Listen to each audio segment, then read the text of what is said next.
Listo. Bueno, entonces el tema de hoy es el análisis financiero. Listo. Ahí, bueno, listo. Entonces, como le estaba diciendo, pues es sumamente importante que nos brinda información o nos brinda datos necesarios para que ustedes como administradores los analicen y así tomen las decisiones necesarias, dependiendo de qué, dependiendo si la empresa va bien, si la empresa va mal, dependiendo el tipo de indicador que estemos verificando, pues nos da información de cada área, de cartera, de los proveedores, o sea, de ventas, nos da información de caja, o sea, nos da información de todo. Listo, entonces, como definición tenemos que es una técnica o herramienta que mediante el empleo de métodos de estudio permite entender y comprender el comportamiento del pasado financiero de una entidad y conocer su capacidad de financiamiento e inversión propia. A partir de este conocimiento podemos analizar económica y financieramente una empresa, lo que nos dará herramientas para estimar su comportamiento futuro. ¿Qué es un indicador financiero? Un indicador financiero es una relación de las cifras extractadas de los estados financieros y demás informes de la empresa, con el propósito de formarse una idea de acerca del comportamiento de una empresa, cómo está en el momento una empresa. Listo. Listo. Entonces, tenemos dos clases de análisis. El análisis vertical y el análisis horizontal.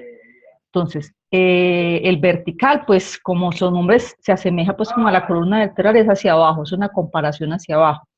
Entonces, es un análisis vertical, es la herramienta financiera que permite verificar si la empresa está distribuyendo acertadamente sus activos y si está haciendo uso de la deuda en forma debida, teniendo muy en cuenta las necesidades financieras operativas.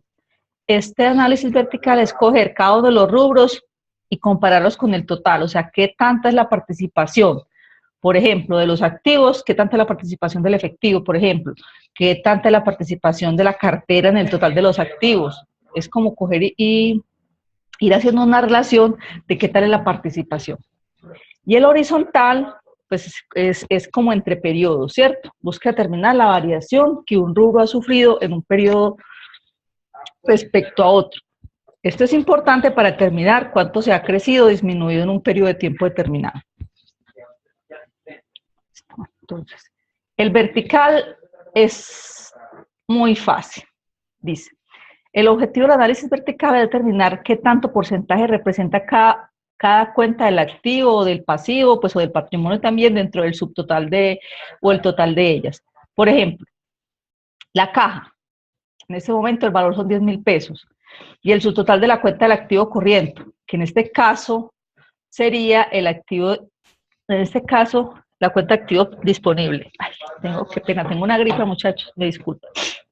Por ejemplo, la caja y el subtotal de la cuenta de activo corriente, en el caso sería con el activo disponible o con el total de activos si no la tenemos tan clasificada. Y luego se procede a convertir esa relación en un porcentaje multiplicándolo pues por el 100%, por el 100. Un ejemplo es el que tengo pues aquí al frente, vamos a analizarlo uno a uno. Entonces dice, tenemos caja, bancos, inversiones, clientes, inventarios, activos fijos, diferidos. No lo tenemos clasificado, tenemos que hacer el total de los activos. Entonces vamos a ver qué relación tiene cada uno de ellos con el activo. Entonces cogemos y dividimos los 10,000 pesos dividido los 200,000 pesos, que es el total de los activos. Luego lo multiplicamos por 100, eso nos da un porcentaje. Ese es el porcentaje de participación que tiene la caja con respecto a los activos. ¿Para qué nos sirve, por ejemplo, esto? Para saber si de pronto tenemos demasiada plata en la caja, ¿cierto? Las políticas pueden tener uno puede tener en políticas decir, no, la caja general o la caja menor no puede ser mayor de tanto, ¿cierto? Por ejemplo. Entonces, los bancos, 20,000, ¿qué porcentaje es? Dependiendo de lo que represente. Entonces, mire, por ejemplo, aquí lo más representativo son los activos fijos, pues es lo más normal porque es lo más costoso, es la inversión fija, ¿cierto? Los clientes, o sea, la cartera que se tiene, también tienen un porcentaje, un buen porcentaje. De inventarios también se tiene un porcentaje. También podríamos decir que el porcentaje de inventarios no debería ser tan alto, dependiendo que la empresa solamente tiene 200,000 pesos en sus activos, ¿cierto? Y de esos 200.000, 40.000 solamente corresponden a inventarios. ¿Qué tendríamos que ver? Pues si es un inventario costoso unitario, qué tal es la rotación, pero eso ya se ve con los indicadores financieros más adelante. Luego con los pasivos, igual, como los tenemos clasificado, entonces decimos, las obligaciones financieras, ¿qué porcentaje representan? Aquí está el 30%. Miren, los proveedores el 50%, las cuentas por pagar el 20%. Por ejemplo, esto es una relación normal. ¿Por qué? Pues porque lo que más nos deben de ver son los proveedores. Porque, ¿qué quiere decir? Que la empresa no tiene muchos créditos, nada, simplemente que nosotros le demos a los proveedores. Nos estamos apalancando en los proveedores, se dice así. Bueno, los aportes sociales, igual, ¿cierto? ¿Qué tanto representa el capital y qué tanto resultado del ejercicio? Este sería un análisis vertical. Usted les va a tocar hacer en el trabajo que tienen, en el trabajo aplicativo, este análisis, pero en el formato que está, o sea, en el modelo financiero que está montado donde está el trabajo, que ahorita lo vamos a explicar uno a uno para que los que no lo hayan entendido, de pronto entiendan cómo lo tienen que hacer. Listo. ¿Cómo se interpreta este? Para una buena interpretación de los datos numéricos arrojados en el análisis vertical, se debe conocer muy bien la empresa, estudiar su actividad, su tamaño, su origen jurídico, su régimen jurídico, su estilo de venta, ¿sí? por su origen de capital, por el estilo de apalancamiento, por su objeto social, por el sector, por muchas cosas. Entonces, tenemos que tener un conocimiento de la empresa para poder para poder decir si este porcentaje es mucho o es poquito, ¿cierto? Dependiendo qué, dependiendo en el sector, ¿cierto? Hay sectores donde se maneja mucho la liquidez, ¿sí? De una empresa de venta al de tal, por ejemplo, esa empresa debe manejar mucha liquidez, entonces es normal que esa empresa tenga un porcentaje alto de caja, ¿cierto? Por ejemplo, dependiendo, por ejemplo, la actividad en ese caso, ¿sí? Bueno, entonces si la tasa porcentual que representa una cuenta debe ser baja o alta, eso depende de qué, depende de muchas cosas, ¿sí? Depende de las políticas, depende del sector, depende del tiempo. Ejemplo, en el pasivo a corto plazo debe haber una tasa porcentual baja, ¿cierto? Un plazo de tiempo muy corto habrá una erogación de dinero muy alto que pondrían a la empresa en riesgo de liquidez, ¿cierto? De iliquidez. Entonces, ¿qué es el pasivo a corto plazo? Pues es el pasivo que yo tengo que pagar más rápido. Entonces, ¿qué tenemos que tratar? Pues de apalancarnos en el pasivo a largo plazo, ¿cierto? Porque así la empresa no le toca desembolsar mucho dinero en el momento. ¿De qué le sirve a la empresa tener un pasivo a corto plazo y tener un flujo de caja, por ejemplo, muy alto? Pues no es razonable, ¿cierto? Hay que medir el costo-beneficio. No puedo tener mucha plata inoficiosa en caja, ¿sí? Y debiéndole a los proveedores, por ejemplo, que a lo mejor me están cobrando financiación, por ejemplo. Eso es lo que hay que mirar. Entonces dice, es trabajar al máximo con el dinero de los terceros, obviamente cuidando la tasa de oportunidad y el nivel de endeudamiento, ¿cierto? El nivel de endeudamiento es un indicador que lo vamos a ver más adelante, que con eso nos miden mucho los bancos, por ejemplo, para hacernos préstamos. ¿Qué tal es el nivel de endeudamiento de esta empresa? ¿Qué capacidad tiene de endeudarse más, de pagar? Eso nos dice, para eso les sirve a los bancos los estados financieros. Listo. El tipo de empresa a analizar, para medir la importancia de lo que se refleje porcentualmente, ya que no es lo mismo un 70% en el inventario de materia prima de una procesadora de productos perecederos, ¿cierto? Que debe ser pequeñito porque se daña, a decir que es un 9%. A ver, espérenme, yo termino de leer mejor y después les explico. Dice, para medir la importancia de lo que se refleja porcentualmente, ya que no es lo mismo tener un 70% en el inventario de materia prima de una procesadora de productos perecederos que el 9% que en una fábrica de puntillas de acero, o 9% en la caja de una comercializadora al contado de artículos de promoción que en una comercializadora de financiación de financiamiento de electrodomésticos. Lo anterior permite deducir que cada unidad empresarial debe ser analizada de acuerdo a su clasificación. Entonces, pues tener un inventario tan alto en una empresa pues, de productos perecederos, pues es riesgoso porque se nos dañan los productos, ¿cierto?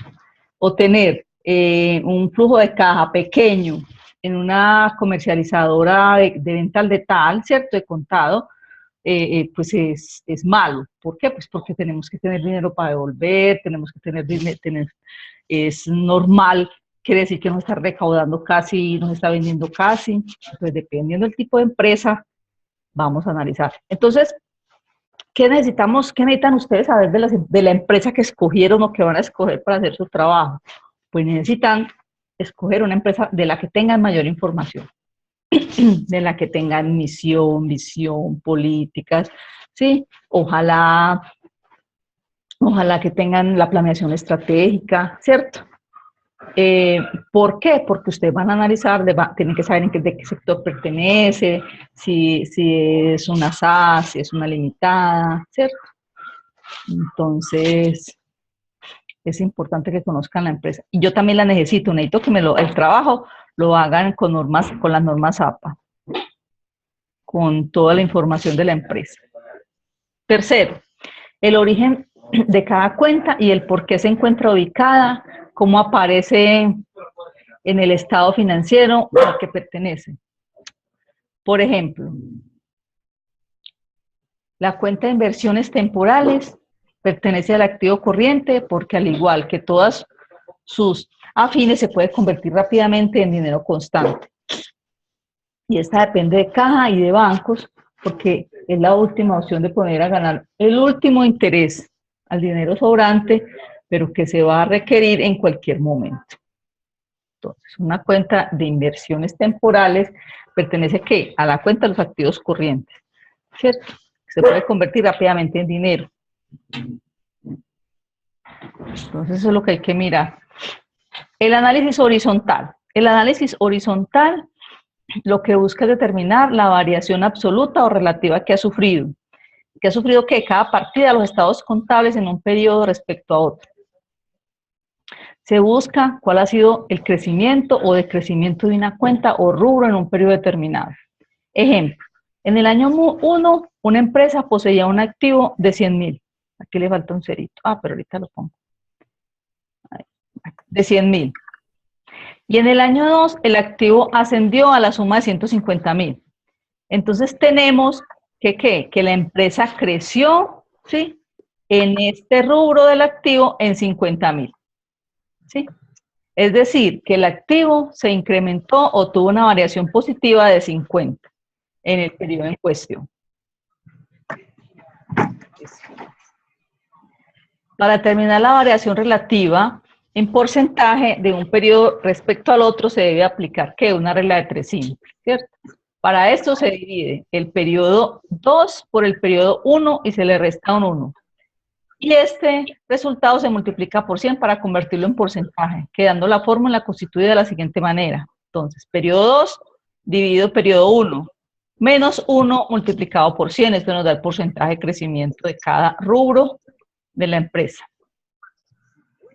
Suponiendo que el mismo ejemplo anterior, tendríamos que 150 pesos dividido 100 menos 1 por 100. Esto me da el 50%. Ese es el resultado. Este significa que el activo obtuvo un crecimiento del 50% respecto al periodo anterior.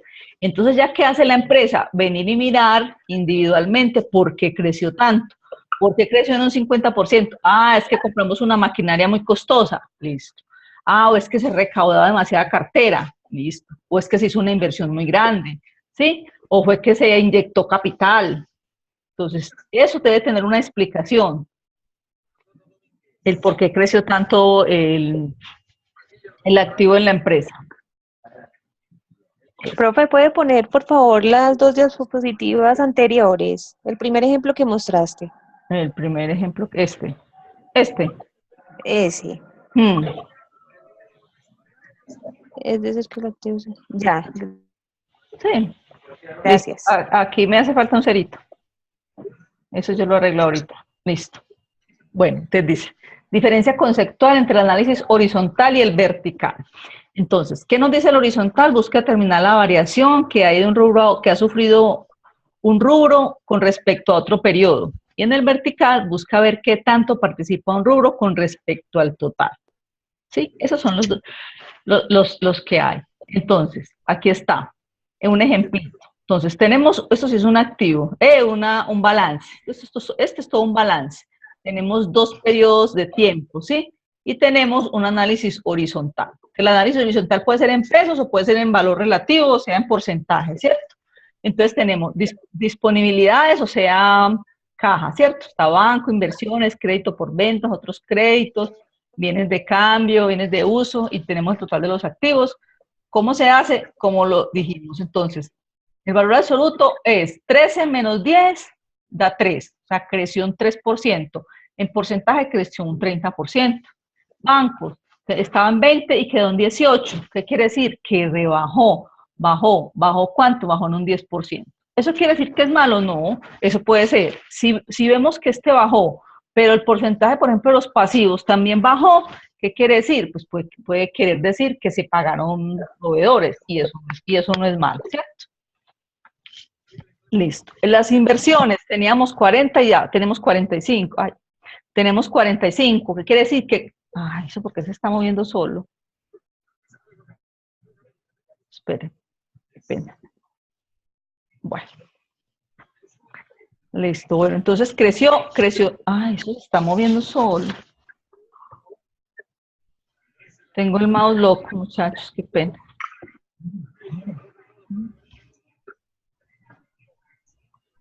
Bueno, dice, vamos a lo quietecito. Entonces, dice que se creció en 5 millones de pesos que representan un 12.50. Así cada uno de los rubros, ¿cierto? Se representa. Este es el horizontal. Si estuviéramos haciendo el vertical, lo tendríamos que hacer en el año 1, y en el año 2, otro. ¿Por qué? Porque es el porcentaje que representan los 10 millones respecto a los 245. En el horizontal es la diferencia que hay entre los dos. En el pasivo, mire, el pasivo creció, por ejemplo, proveedores creció mucho, creció en un 40%. ¿Qué quiere decir? Pues que hay muchas ventas y que los proveedores, es que hay muchas ventas, que tenemos muchas compras, perdón, que hicimos muchas compras y fuera de eso que no las estamos rotando tanto. En las cuentas por pagar crecieron en un 20%, miren que realmente los pasivos crecieron mucho. Eso tiene que tener su justificación. Listo. Bueno, el capital social se quedó igual, que por lo general siempre ocurre. Ya, entonces, estos datos, no, pero estos datos por sí solos no dicen absolutamente nada. Hay que saberlos interpretar, dependiendo que el conocimiento que tengamos de la empresa. Listo. Ahora, hay otro tipo de análisis. Hay otro tipo de análisis financiero que son ¿qué? Que son las razones, ¿sí? Por medio de los indicadores financieros. Esto está, ¿qué será lo que yo estoy haciendo aquí? Bueno. Por medio de los indicadores financieros, ¿sí? Entonces, ¿qué dice? Consiste en tomar información de uno o varios de los estados financieros en un periodo, analizar las relaciones que hay entre ellos y el negocio desarrollado. Se dividen en las siguientes categorías. Tenemos los indicadores de liquidez, los indicadores de endeudamiento o apalancamiento, los indicadores de actividad y los indicadores de rentabilidad o generación de valor. Bueno, vamos a ver uno a uno. Entonces dice indicadores de liquidez. Los de liquidez pues miden la capacidad que una empresa tiene de convertir sus activos en caja o obtener caja para satisfacer las obligaciones a corto plazo. ¿Qué quiere decir? Quiere decir que mide la solvencia que tiene una empresa en el corto plazo, o sea, qué tan capaz es la empresa de pagarle a sus proveedores rápido, qué tanto tendría para liquidar una empresa, por ejemplo, ¿sí? ¿Qué tanto sería el porcentaje si hace una compra grande de pagar? Listo. Los indicadores de liquidez son los siguientes. Entonces tenemos el capital de trabajo, el capital neto de trabajo, la razón corriente, la prueba ácida, la solidez y la estabilidad. Las fórmulas son, el capital de trabajo simplemente es el activo corriente, es el capital que la empresa tiene, ¿para qué? Para ejercer su objeto social. El capital neto de trabajo es el activo corriente menos el pasivo corriente. Por eso los balances deben estar bien clasificados. La razón corriente es el activo corriente dividido el pasivo corriente. La prueba ácida es el activo corriente menos los inventarios dividido el pasivo corriente. La solidez es el activo corriente menos la cartera, ¿sí? Dividido el pasivo corriente. Y la estabilidad, el activo total dividido el pasivo total. Todos estos indicadores de liquidez están dados en pesos, ¿sí? Se miden en pesos. O sea, ¿cuánta plata tengo? ¿Cuánta plata tengo? ¿Cuánta plata tengo? Bueno. Listo. Aquí está más o menos explicadito. Entonces dice, el capital de trabajo es el igual al activo corriente. Ya como les expliqué, es cuánto tiene la empresa para cumplir con el desarrollo de su objeto social. El capital neto de trabajo es el activo corriente menos el pasivo corriente. O sea, la empresa, ¿cuánto le queda después de pagar sus pasivos a corto plazo? ¿Cuánto le queda para cumplir con su objeto social, ¿cierto? O sea, para comprar inventario, para pagar proveedores, para todo eso. El capital de trabajo operativo es igual a lo que tenemos en deudores más los inventarios. O sea, el capital de trabajo operativo es lo que yo no tengo en dinero, pero que sé que lo tengo que recuperar. O sea, cuánto me deben y cuánto tengo en inventario, ¿cierto? El capital neto de trabajo operativo es igual, pues al capital de trabajo menos ¿qué? Menos lo que yo le tengo que pagar a los proveedores. O sea, ¿cuántos pesos me quedan después de que yo recupere mi cartera? ¿Sí? Venda mis inventarios y fuera de eso le pague a mis proveedores. ¿Cuántos pesos disponibles me quedarían? La razón corriente, este sí está dado en veces, dice, el activo corriente dividido el pasivo corriente. Este idealmente su valor debe ser mayor que 1, o sea, como mínimo tenemos que tener que tengamos una vez para pagar nuestros pasivos corrientes, ¿cierto? Entonces, evita situaciones de riesgo tener más de 1, pero también debe ser menos de 1,5, ¿cierto? Situación de recursos ociosos. Corresponde a las veces que el activo corriente sobrepasa o cubre el pasivo. Interpretación. Por cada peso de deuda, ¿cuánto tiene la empresa de respaldo? Entonces, ¿cuántas veces puedo yo pagar mi activo corriente? No puedo tener mucho tampoco porque ya sería dinero ocioso o activos circulantes ociosos. La prueba ácida es el activo corriente, le resto los inventarios, ¿sí? El activo corriente le resto los inventarios, divido el pasivo corriente. Esto nos muestra la capacidad de la empresa para responder a sus obligaciones de corto plazo, con sus activos circulantes, excluyendo aquellos que son muy fáciles de liquidación, como lo son las existencias en inventario. Esos son los de liquidez, ¿sí? Ahora los de endeudamiento. Los de endeudamiento. Entonces tenemos el endeudamiento total es igual al pasivo total multiplicado por 100 dividido el activo total. ¿Qué significa? Es la relación que existe entre los fondos a largo plazo que suministran los acreedores, los que aportan los propietarios de la empresa.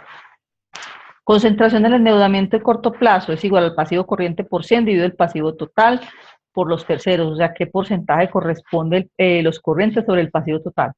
Representa el porcentaje de participación con aquellos terceros a los cuales se le debe cancelar las acreencias en corto plazo. En este caso, la entidad debe tener en cuenta la generación de sus recursos de corto plazo que le permita asumir el cumplimiento de sus obligaciones. Y está el endeudamiento financiero, que es el porcentaje que tienen las obligaciones financieras con respecto a las ventas. ¿Y qué nos dice este? Nos determina el porcentaje que representan las obligaciones financieras de corto o largo plazo con respecto a las ventas del periodo. Es decir, qué porcentaje de las ventas equivalen a las obligaciones o entidades financieras. Sí, aquí ¿cuánto tenemos que vender para cubrir eso? La carga financiera. Gastos financieros dividido a las ventas netas. Identifica el porcentaje de las ventas que son destinadas para el cubrimiento de gastos financieros. Razón pasivo capital. El pasivo a largo plazo dividido el patrimonio. es la relación que existe entre los fondos a largo plazo que suministran los acreedores y los que aportan los propietarios de la empresa. El apalancamiento es el pasivo total dividido el patrimonio. Mide el grado de compromiso del patrimonio de los propietarios o socios para los acreedores de la empresa. Es decir, por cada unidad monetaria, o sea, por cada peso de patrimonio, cuánto se tiene en deuda de terceros. ¿Sí? Este debería ser, ¿qué? Debería ser menos de 1. El resultado este debería ser menos de 1. ¿Por qué? Porque deberíamos tener pues más plata en el patrimonio que lo que se debe realmente. Bueno, los indicadores de actividad. Con estos indicadores se pretende imprimir un sentido dinámico al análisis del uso de los recursos mediante la comparación entre las cuentas de balance estáticas y las cuentas de resultado, que son las dinámicas. Busca medir la eficiencia con la cual la empresa utiliza sus recursos, especialmente los activos operacionales, según la velocidad de recuperación del dinero invertido en cada uno de los mismos. Entonces, los de actividad tenemos la rotación de cartera. ¿Qué es la rotación de cartera? Pues nos indica qué tanto está rotando nuestra cartera. Este indicador permite apreciar el tiempo en números de días que tarda una empresa en recuperar sus cuentas por cobrar clientes, es decir, las originadas en las ventas de sus productos. ¿Y es igual a qué? La rotación de cartera es igual a las cuentas por cobrar por los 365 días del año, dividida las ventas a crédito. Interpretación. Significa el número de días promedio que la empresa tarda en recuperar su cartera. Se compara con las políticas de la empresa, dependiendo del tipo del artículo que se venda, ¿cierto? Por ejemplo, la rotación de cartera de una empresa que vende electrodomésticos, que los vende a crédito, no es tan bajita, no es tan alta, ¿cierto? No rota tan alta como la de una empresa que compra y vende elementos de comida, por ejemplo, ¿cierto? La rotación de inventarios totales. Los inventarios totales están conformados por la sumatoria de los inventarios promedios de la materia prima en proceso y el producto terminado. Rotación de inventario es igual al inventario promedio por los 365 días del año dividido el costo de venta. Determina en cuántos días la empresa convierte sus inventarios en efectivo cartera. O sea, ¿cuánto se demora en venderlos? En días, ¿cuánto se demora en venderlos? Rotación de proveedores. Es igual a los proveedores promedios por 365 días dividido a las compras. ¿Y qué nos dice este? Determina los días que tarda la empresa en cancelar los proveedores. Debe ser comparado con la política de crédito que tenga la empresa en el momento. El ciclo de caja operativa. ¿Esto qué quiere decir? Este es el total, lo que nos demoramos vendiendo y recuperando la cartera. ¿Es igual a qué? A los días de cartera más los días de inventario menos los días de proveedores. El ciclo de caja operativo son los días de cartera más los días de inventario. El neto son menos los días de proveedores. Y el operativo es simplemente más los días de inventario. Listo. Esos son los de actividad. Ahora siguen los últimos, que son los indicadores de rentabilidad. La rentabilidad es la medida de productividad de los recursos que tiene comprometida la empresa para realizar su operación. Es una medición de largo plazo que está afectada por las decisiones estratégicas de la administración en el manejo de los costos y gastos. ¿En qué? Las estrategias de incrementar los ingresos de la administración en la estructura de activos de la operación. ¿Y son iguales a qué? ¿Son iguales a qué? Es el porcentaje ROE, es igual a la utilidad o la rentabilidad sobre el patrimonio, ¿cierto? La utilidad antes de impuesto dividido el patrimonio promedio. Determina el rendimiento obtenido antes de impuestos sobre la inversión realizada por los propietarios. Nota importante, la empresa debe rentar por encima del costo de sus recursos. Pero una vez cubiertos los costos del pasivo, lo que queda es utilidad del propietario y debe ser confrontada con la tasa esperada para estos, o sea, con la TMR. el requerimiento del patrimonio deberá ser entonces mayor la tasa esperada por los dueños o la tasa mínima requerida de retorno. La TMR es la tasa esperada por los propietarios, ¿cierto? Va a ser igual a la utilidad antes de impuestos dividido el patrimonio. Esto es una desigualdad. La TMR debe ser menor que la utilidad antes de impuestos dividido el patrimonio. Y esta a su vez debe ser mayor a la utilidad antes de impuestos e intereses dividido los activos. Y esto debe ser menor que 1, mayor que 1. La desigualdad financiera se presenta cuando una empresa es capaz de rentar sus activos por encima de los costos de los recursos y por lo tanto el rendimiento del patrimonio que es mayor al rendimiento de los activos de la empresa. Puede observarse que en esta desigualdad están implícitas las decisiones de financiación, de inversión, de operación, por lo tanto las decisiones de todas las áreas de los funcionarios de la empresa. El EBITDA, ¿qué es? Es la utilidad antes de impuestos e intereses, sumándole la depreciación y la amortización, que es lo que no tiene desembolso de dinero, ¿cierto? Entonces, realmente es la utilidad que se tiene. El margen EBITDA es igual al EBITDA dividida las ventas. Determina cuántos pesos obtiene de caja operativa por cada 100 pesos obtenidos en ventas durante el periodo. Por eso le restamos la depreciación y la amortización, que son gastos que no tienen desembolso de dinero. Bueno, el margen operativo, margen neto, margen bruto. Entonces aquí ya están las formulitas, el margen bruto, el margen operativo, el margen antes de impuestos y el margen de rentabilidad. Dice, la utilidad bruta dividida las ventas, determina la capacidad de ventas para generar utilidad bruta, es decir, para cubrir los costos de venta. En este caso, pues para el ejemplo, dio 71.18. El margen operativo es la utilidad antes de impuestos e intereses dividido las ventas. ¿Cuánto genera de utilidad operativa sobre las ventas al cubrir los costos y gastos en el desarrollo del objeto social? En este caso dio 9.23. El margen antes de impuestos es la utilidad antes de impuestos dividida las ventas. ¿Cuánto ha obtenido la empresa como utilidad para las ventas? Sí, sobre las ventas, antes de cubrir los impuestos de renta. El margen neto, rentabilidad neta, la productividad marginal. La utilidad neta dividida las ventas. Cada peso en ventas, ¿cuánto se obtiene de utilidad neta, incluyendo la operación y no lo operacional y no operacional? ¿Esto de dónde se saca? Esto se saca del estado de resultados. Este es el análisis que se le hace al estado de resultados. Los indicadores anteriores determinan cuánto le queda a la empresa por cada 100 pesos en ventas, tanto en su margen bruto, en su margen operativo, en su margen antes de impuestos y en su margen neto. Es fundamental tener en cuenta que se debe comparar con el histórico, las metas y el sector, además de hacer un análisis de la información que conforma nuestros estados financieros, esos indicadores para que no se oculten partidas contables que puedan hacer tomar decisiones poco acertadas. Notas.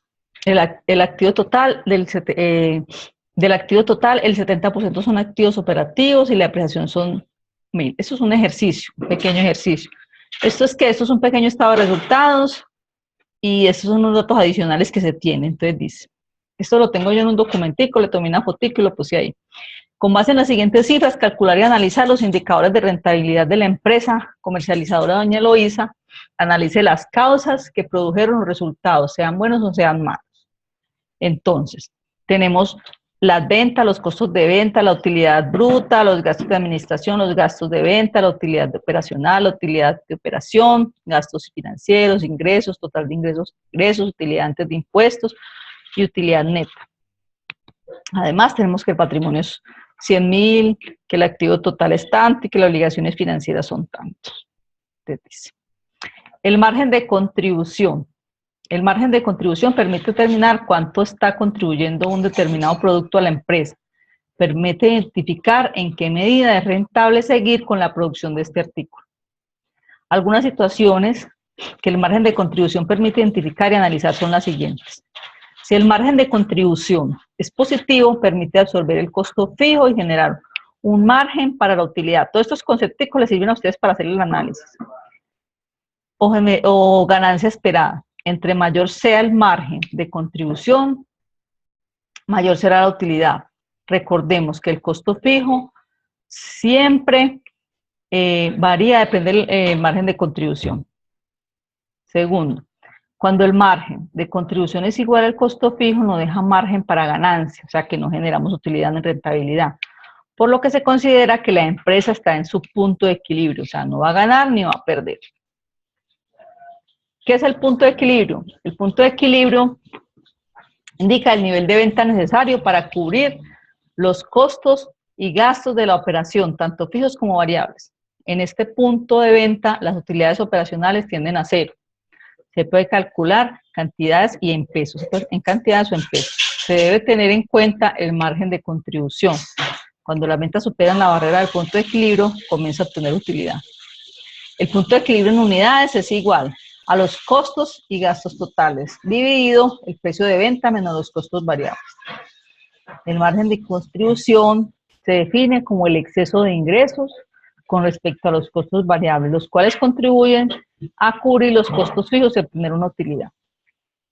El punto de equilibrio en pesos es igual al costos y gastos fijos totales dividido 1 menos los costos variables y precios totales. Listo. Entonces, todas estas formulitas que acabamos de ver, las vamos a utilizar. Bueno, aquí tenemos un pequeño ejemplito. Una empresa elabora un único producto que vende por 12.000 pesos cada unidad.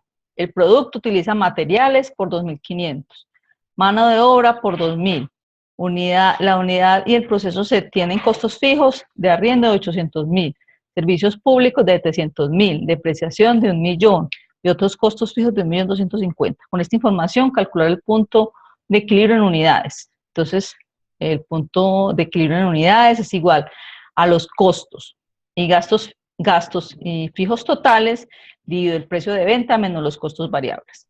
Entonces ya empezamos aquí a determinar. Yo debía haberles puesto el resultado aquí, no lo puse. Dice, la empresa, entonces este es el precio de venta, ¿cierto? El producto utiliza materiales, o sea que esto es ¿qué? El material, los costos variables, 2.500, la mano de obra, 2.000 por unidad, ¿cierto? Y tiene costos fijos de 800, 700, 1.000.000 y 1.250.000. Entonces, este gasto de depreciación y estos servicios públicos son los gastos y el arrendamiento. Y los otros son, y otros costos fijos de 1.250.000. Entonces, vamos a ver el costo. Entonces, el precio de venta son 12.000. Entonces, el precio de venta son 12.000, menos los costos variables, que son ¿cuántos? 2.500, ¿cierto? 2.500. Más 2.000 son 5.500.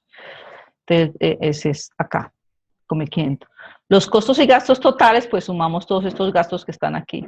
Y lo que nos da lo ponemos aquí. Yo les voy a poner el resultado, ¿cierto? Yo los pongo cuando les mande la presentación porque me olvidó ponerlo, la verdad. Bueno, esta es la presentación, ¿cierto? O esto es todo lo que se tiene de análisis financiero. Ya lo otro es practicar, coger un balance, coger un estado de resultados y analizarlo. Ahora, les voy a explicar el archivo que tenemos de Excel.